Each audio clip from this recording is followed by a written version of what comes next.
Pemirsa, Amerika Serikat mengancam akan melanjutkan perang dengan Iran jika upaya kesepakatan damai kembali gagal. Untuk membahas lebih dalam, pemirsa, kami telah terhubung dengan pakar strategi PPAU, Marsma TNI Purnawirawan Agung Sasongko Jati. Selamat malam, Pak Agung. Selamat malam. Pak Agung, ini Amerika Serikat berulang kali mengancam akan kembali menyerang Iran. Bagaimana Anda melihat ancaman kali ini? Apakah lebih ke arah strategi atau tanda putus asa? Jadi kali ini ancaman serangan Amerika Serikat terhadap Iran dimensinya jauh lebih mematikan dan terukur dibandingkan retorika sebelumnya, ya. Jadi ancaman ini bukan sekedar tindakan diplomatik, melainkan eskalasi kinetik di lapangan. Karena dari berita terbaru kan Angkatan Laut Amerika baru saja menembak sebuah kapal niaga yang mencoba masuk blokade maritim. Tindakan seperti ini mengirimkan pesan bahwa Pentagon atau Amerika di bawah Menhan Pete Hegseth mengunci target dan tidak akan membiarkan satu kapal pun bisa lewat masuk atau keluar sebelum itu ditandatangani draft JEDA itu.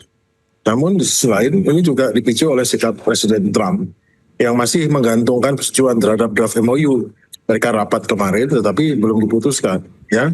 Bahwa dari New York Times menyatakan bahwa Trump itu menggunakan ancaman militer ini sebagai instrumen pemerasan atau extortion, karena memang Trump itu dalam sejarahnya kan tidak mau menandatangani kalau perjanjian itu agak menguntungkan lawannya. Nah, cuman masalahnya ya tentu pasti lebih menguntungkan karena kan posisinya Iran lebih kuat. Iran yang memegang Selat Hormuz ya berarti memang harus lebih menguntungkan Iran. Nah, sementara wakil presidennya J.D. Vance itu mencoba pendekatan lebih pragmatis ya.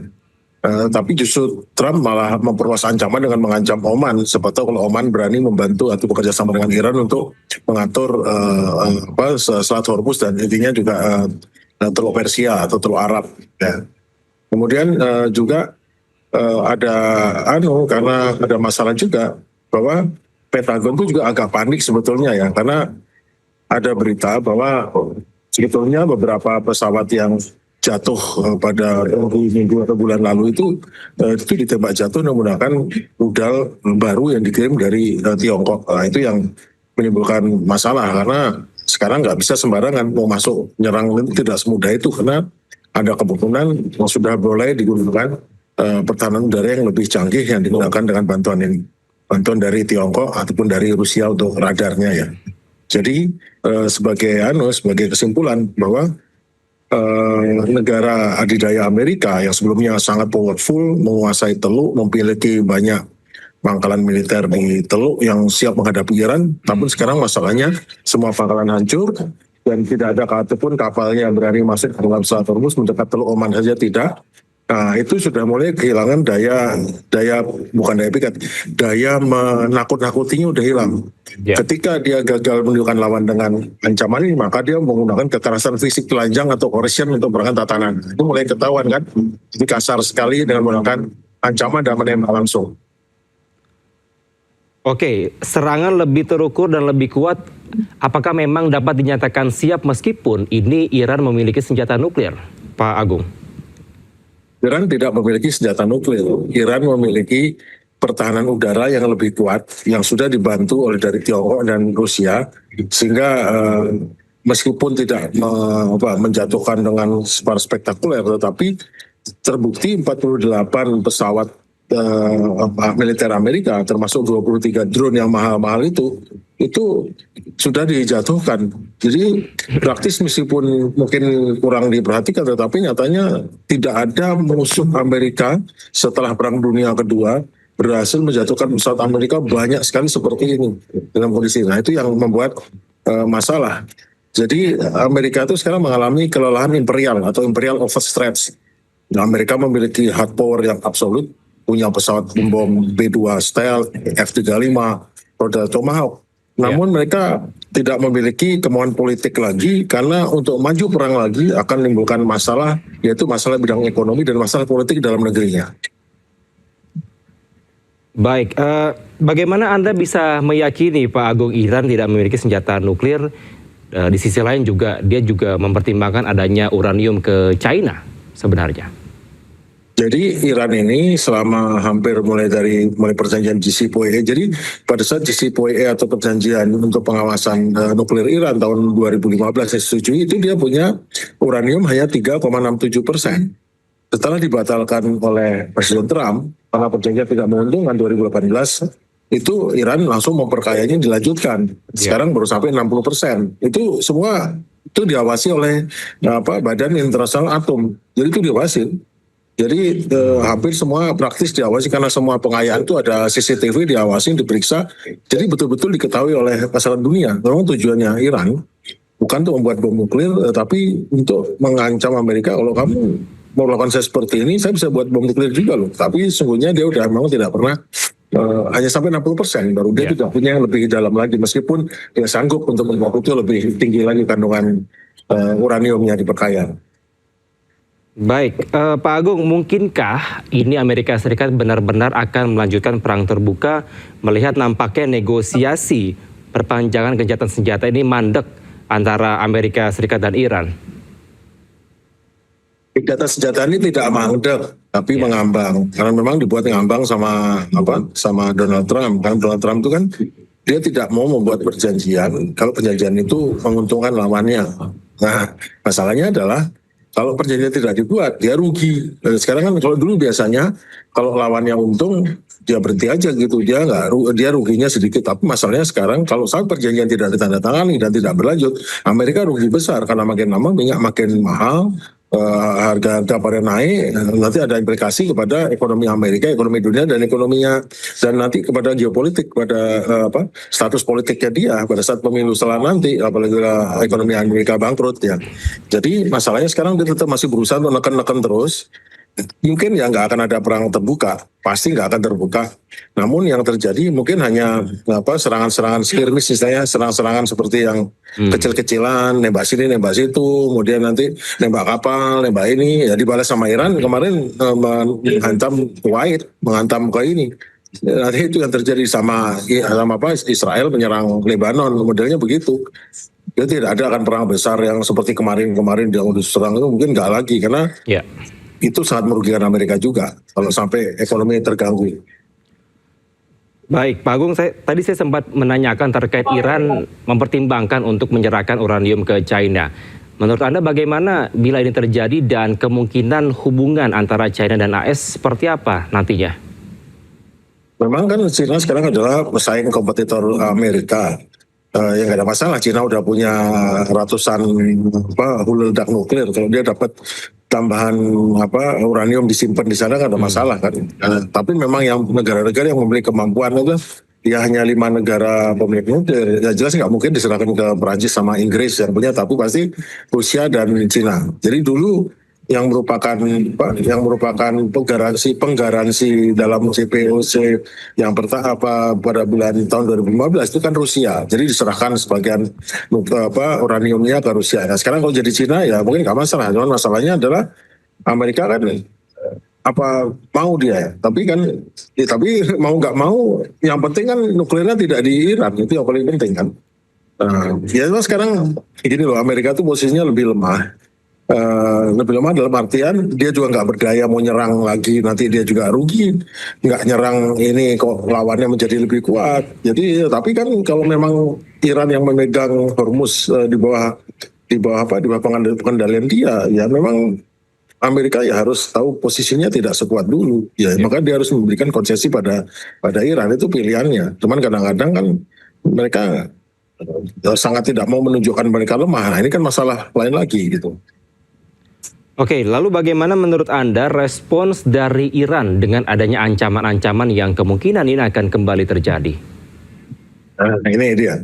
Kan Iran merespon dengan asimetri yang dirancang untuk menimbulkan penangkalan, dan sudah berhasil kan. Selama ini diserang habis-habisan, dibunuh pemimpinnya, tapi sama Iran dibalas dengan pertama mengirimkan rudal dan drone yang secara saturasi sehingga akhirnya kehabisan alat pertahanan di negara Teluk dan di Israel setelah diambil orang Amerika di pangkalan-pangkalan.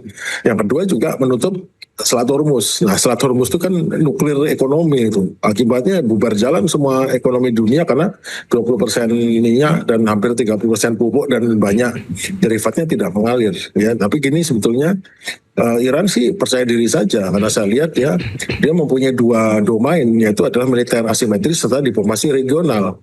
Di ranah militer dia punya rudal-rudal hipersonik dan balistik serta drone yang tersebar di pengguna satu, dan ini masih utuh relatif, apalagi jumlah drone-nya rudalnya sudah masih 70%.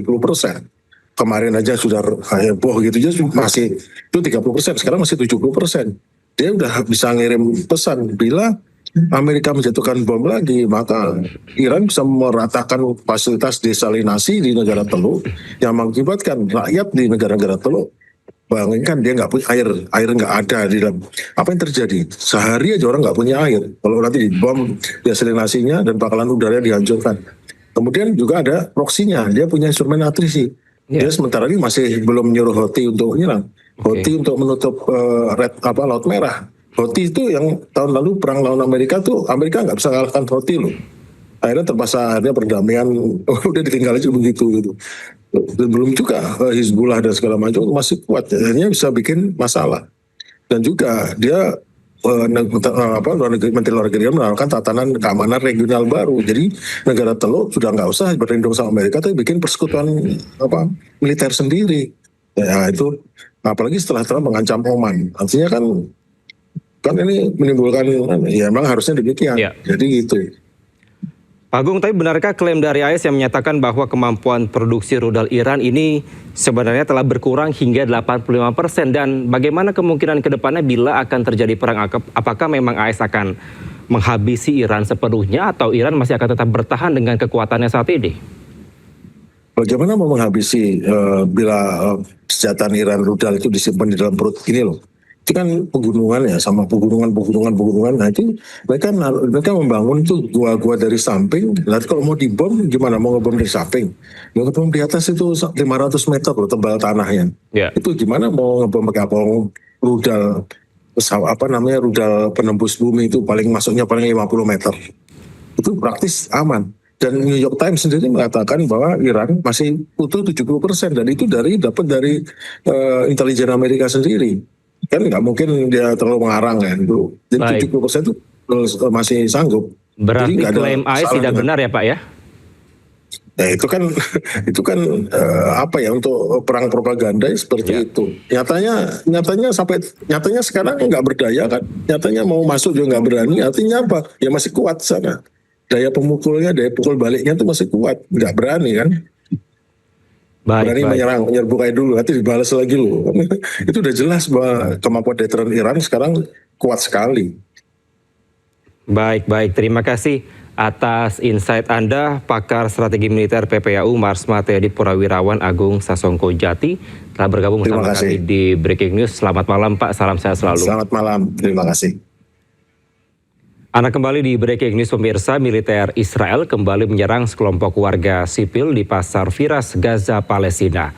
Warga yang panik masih berupaya menolong korban yang terluka.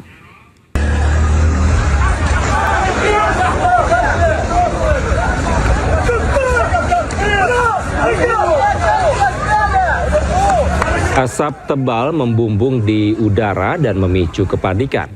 Warga sipil berlarian membawa korban yang terdampak serangan Israel. Aksi keji Israel masih berlangsung di seluruh Gaza yang berulang kali menghantam wilayah sipil.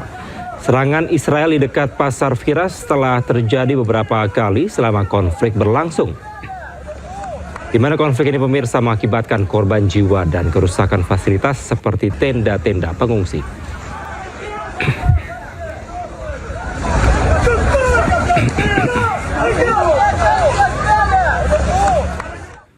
Hizbullah kembali merilis rekaman video yang mana mereka menargetkan militer Israel.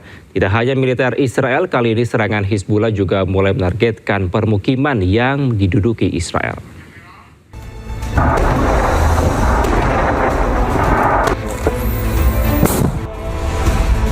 Rekaman serangan Rabu 27 Mei, Hizbullah terus menyerang militer Israel.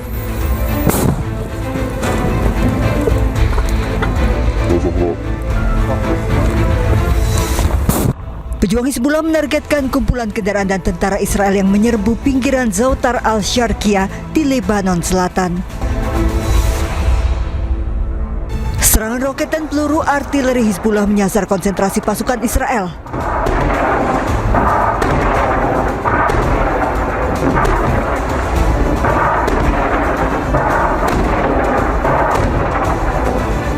Operasi ini merupakan bagian dari upaya Hizbullah untuk menahan laju pergerakan darat militer Israel yang mencoba merangsek masuk ke wilayah tersebut. Dikutip dari kantor berita Anadolu, frekuensi serangan Hizbullah bervariasi tergantung pada eskalasi konflik, berkisar hingga puluhan kali serangan per harinya.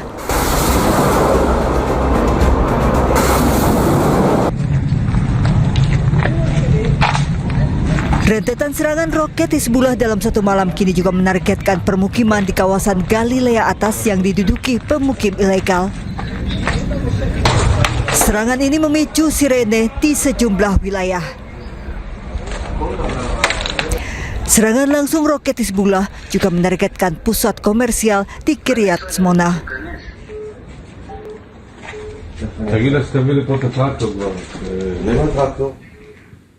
Kepanikan terjadi di kota Nahariyah usai Hizbullah meluncurkan serangan udara ke wilayah tersebut.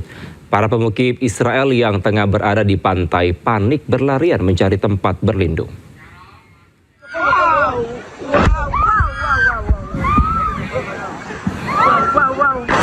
Rekaman memperlihatkan kepanikan warga di Nahariyah ketika serangan udara Hizbullah menghantam kawasan lepas pantai. Menurut laporan yang beredar, sedikitnya 2 roket Hizbullah jatuh ke perairan lepas pantai Nahariyah di wilayah utara Palestina yang diduduki. Warga terlihat bergegas menuju bunker dan tempat berlindung untuk menghindari kemungkinan serangan lanjutan.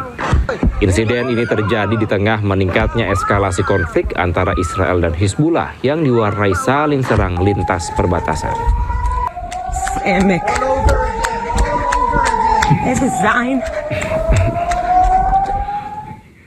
Drone Hizbullah juga menyerang pos komando militer Israel di perbatasan Lebanon Selatan. Serangan diklaim menggunakan drone FPV jenis Ababil.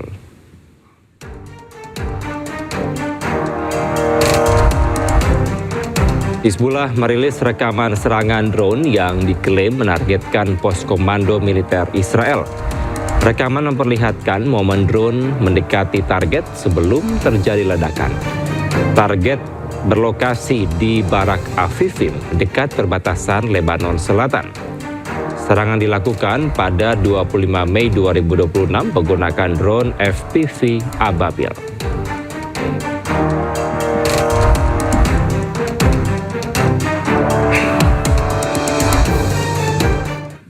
Di tengah kesepakatan dengan Iran, Amerika Serikat tetap ngotot agar Iran tidak memiliki senjata nuklir.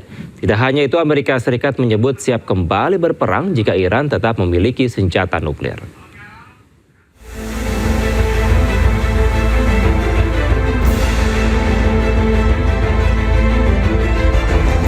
Amerika Serikat dan Iran terus bernegosiasi dalam kesepakatan damai selama gencatan senjata yang berlangsung 60 hari. Amerika Serikat mengklaim mengedepankan jalur diplomasi namun hanya akan menerima kesepakatan yang menjamin Iran tidak memperoleh senjata nuklir. Selain itu, Amerika Serikat menegaskan pihaknya sangat mampu untuk memulai kembali perang melawan Iran jika situasi mendesak. We still have global obligations to ensure that, say, Iran doesn't get a nuclear weapon. We're focused on that. We can do 2 things at one time. And certainly our department, we were in a cabinet meeting just a couple of days ago, and the president said, hey, it will be a great deal. And if Iran doesn't want to make a great deal that ensures they don't get a nuclear weapon, our ability to recommence if necessary is, we are more than capable. Our stockpiles are more than suited for that, both there and around the globe, because of how we balance exquisite and more plentiful munitions. So we're in a very good place. Sementara itu, Iran dikabarkan setuju untuk menyerahkan uranium yang diperkaya ke China setelah berulang kali menolak. Iran setuju untuk mentransfer uranium yang diperkaya ke China dengan syarat tidak akan menyerahkannya ke Amerika Serikat. Media Al Arabiya juga melaporkan sejumlah poin yang berkaitan dengan program nuklir Iran telah diselesaikan. Iran juga telah menyetujui pemantauan internasional terhadap fasilitas nuklir untuk mencegah penonaktifannya. Padahal sebelumnya pemimpin tertinggi Iran Mojtaba Khamenei menolak uranium Iran yang telah diperkaya dikirim ke luar negeri. Khamenei dan para pemimpin Iran yakin penyerahan uranium hanya akan membuat Iran lebih rentan terhadap serangan Amerika Serikat dan Israel di masa depan.